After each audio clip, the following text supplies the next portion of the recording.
Tunaendelea na injili inaendelea, tunaendelea it's all about fikra. Tunajaribu kuuchambua ulimwengu wa fikra, ulimwengu wa siri wa mwanga unavyotenda kazi. Sasa tunaendelea, nilikuwa nawaelezea pale nyuma jinsi maneno mazito, lyrics zile, matamshi, ishara za video zilivyokuwa zinamuonyesha kwamba Michael Jackson kwamba ni mtu anayetumiwa au aliyokabidhiwa rasmi kijiti katika ulimwengu wa kiroho, katika wauza nafsi wale soul traders, yani katika ulimwengu wa kiza. Kwa hiyo alikuwa anatuintroduce na kututambulisha kwamba yeye ni mtu hatari vibaya mno na ulimwengu wa huko sehemu salama. Yani ule mziki wote aliongelea utawala wa kishetani, which is kawaida katika idara hizo za kimuziki, za kisanaa, za kiburudani. Tunakuja, nataka nilikuwa nawaambia lyrics baadhi ambazo zilikuwa zina hit very hard, yani zinagusa, zimebeba maneno ya mguso wa siri. Tunatoka hapo tunakuja, kuna sehemu alisema hivi, ngoja nione hapa.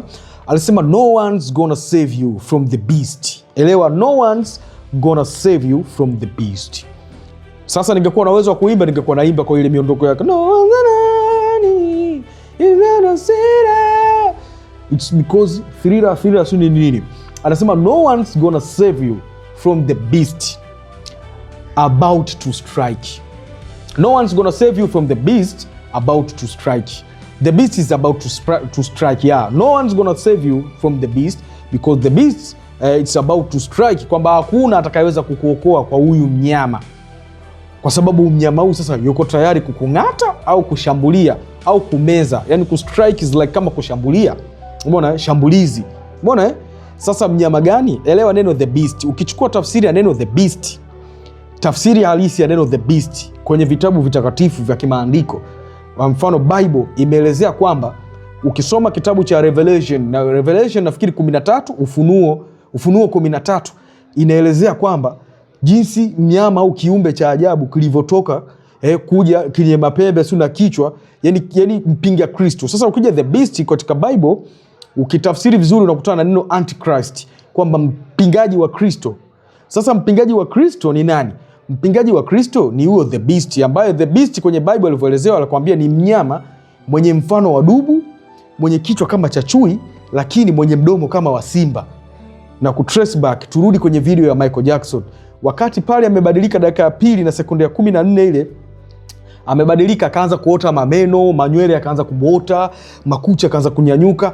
Alifanana exactly na Biblia ilivyoelezea kwamba huyo mnyama atakuwa na mdomo wa simba, sura kama ya chui, makucha marefu. Kwa hiyo kwa ufupi, Michael Jackson yeye alikuwa pia the beast katika maisha halisi. Transformation ya ile video ilibeba ujumbe kwamba Michael Jackson ndo the beast, mpingaji wa Kristo, na ile wimbo na mafunzo yake na mikakati yake ilikuwa kwa ajili ya kuwadeceive watu, kuwapotosha kuingia katika ushetani na kuuabudu.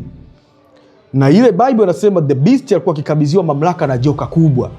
Joka kubwa ni nani? Ni Lucifer, ni ulimwengu wa kiza, ni shetani, si ndio? Shetani ni nani? Kwenye ile video, lile sauti la voice over linalosema and the night is going down, the terror is about to nini. Umeona?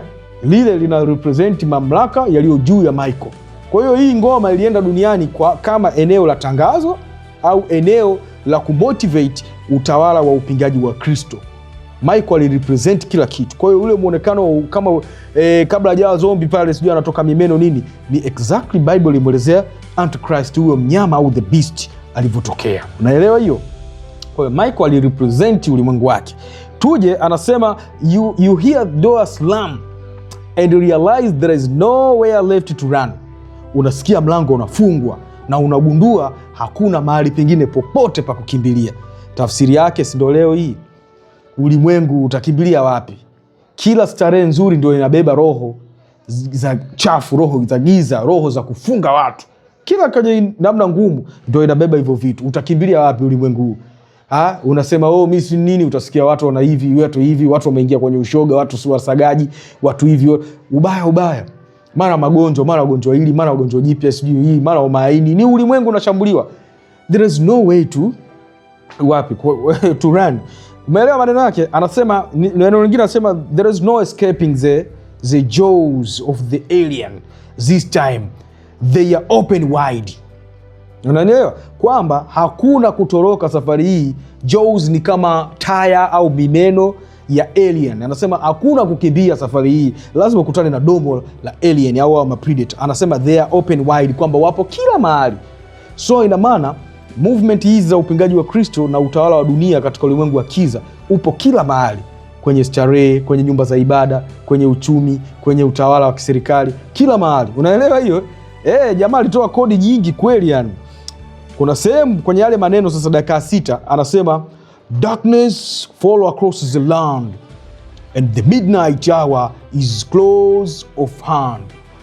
Kiza kinashuka katika ardhi au katika nchi. Darkness fall across the land. Unaelewa? Na usiku au nyakati za usiku zinafunga mikono. Kiza ni ufahamu wa mwanadamu. Watu wengi wamefunikwa na kiza na ufalme unashambuliwa.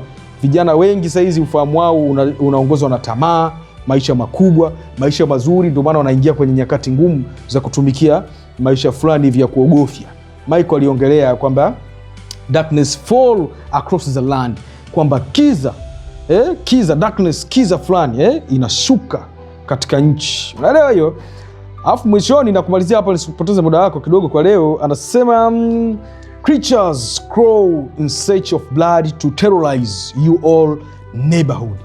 Kwamba creature, viumbe vinashuka katika kutafuta damu kwa ajili ya kuvamia, kuterrorize you all neighborhood, kuvamia mitaa yenu. Sasa tunaona vita tunazopigana kila mahali. Na ndio maana ukiwa mtu katika maisha, usipopigwa na kitu A utapigwa na kitu B, utapigwa na kitu C. Ndio maana tulikuwa tunaongelea juzi, watu wanakufa wadogo, watu wanakufa na matatizo makubwa. So it's all about thriller. Tunaongelea movie ya kutisha, thriller. Kwa hiyo shortly nimekupa tu vitu vichache, ila Michael rasmi ile nyimbo ndio ilikuwa inamtakatisha kumuonesha kwamba amekaribishwa kwenye utukufu na ulimwengu wa kiza kwa ajili ya kushambulia ulimwengu na kuindoctrinate watu kupitia kazi zake za sanaa. Nashukuruni sana. Injili Itembee tutakuwa tunagusa mara moja tukipata muda, tunaangalia wachezaji mpira, wana masumbwi, wana siasa waliofanya vitu vya utata au walioongea messages za utata nyuma ya pazia, vilibeba maana ya kuogofya. Leo tumeanza na Wako Jako MJ, mtu hatari yule. Sidhani kama atapatikana kwa haraka duniani mtu kama yule, alikuwa na hatari. Mimi mwenyewe licha ya mambo yake yote nilikuwa nakubali sana vitu vyake. Anyway, Injili Itembee, au sio? Injili Itembee. Nashukuruni sana. Injili Itembee, Injili Itembee. Mimi naitwa Babu Dupa Mdupange, kibabu cha maajabu.